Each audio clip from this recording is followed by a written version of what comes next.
pourquoi pas.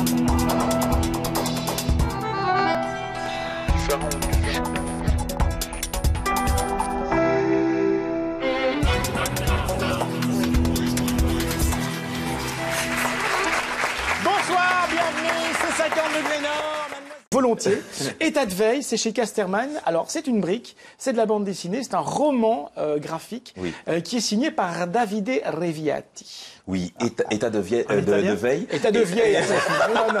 État de veille. C'est pas ma soirée, mais je vais vous parler de vous, parce que cette bande dessinée parle de vous. C'est l'Italie pendant les 30 glorieuses, et donc c'est l'histoire d'une cité ouvrière. Et c'est l'histoire d'un petit garçon qui vit dans cette cité, et on voit comment il grandit.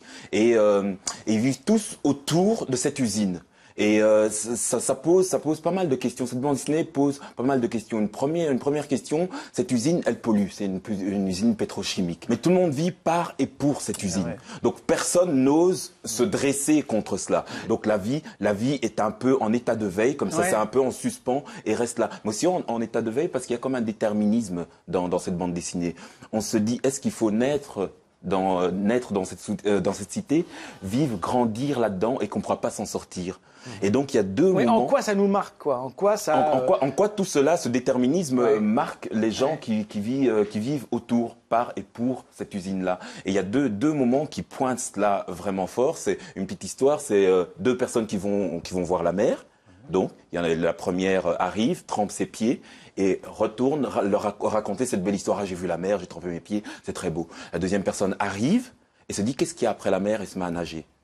Voilà. Il y a ceux qui parlent, il y a ceux qui vivent, c'est ça? Voilà, il y a ceux qui essayent, en tout cas. On ne sait pas si c'est noyé, on ne sait pas où est-ce qu'il est arrivé, on ne sait pas, mais en tout cas... Il y a ceux qui restent sur le rivage et qui regardent les autres. La deuxième histoire, c'est un peu la même chose. C'est juste une phrase, c'est « La vie passe devant vous sur l'autre trottoir ». Alors, il y en a ceux qui la regardent passer et ceux qui traversent.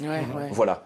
Au risque de se faire écraser, etc. C'est intéressant ce que vous dites sur l'éterminisme. Moi, j'ai envie de poser finalement la question à nos deux invités. À Gilbert, d'abord, ce que vous nous racontez comme histoire dans votre bouquin, est-ce que ça n'a pas déterminé quelque part votre vie, même si c'était 10 ans avant votre naissance? Si.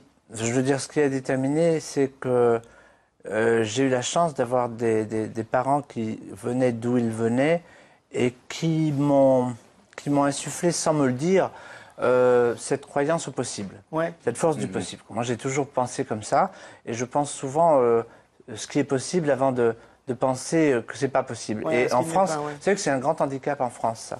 En France, quand vous avancez une idée, on vous dit « Ah non, ça, on va pas pouvoir le faire, ça va pas être possible, ça va être difficile. Oh là là, c'est très compliqué. » On avait Corinne Meyer qui nous disait la même chose il y a pas tellement longtemps sur son bouquin. Ah ben, on l'embrasse, alors. Elle nous disait la même chose. Là, quand on arrive avec un truc, n'importe où, c'est « Ah non, ça va pas être possible. » Oui, c'est vrai. Et moi, j'ai toujours pensé que... Enfin, vous savez, si j'avais pensé comme il fallait penser à l'époque quand on était non-voyant, je serais resté les bras croisés, j'aurais pas bougé. Et quand vous parlez du trottoir, de traverser pour aller de l'autre côté, je pense que c'est ça qu'il faut faire.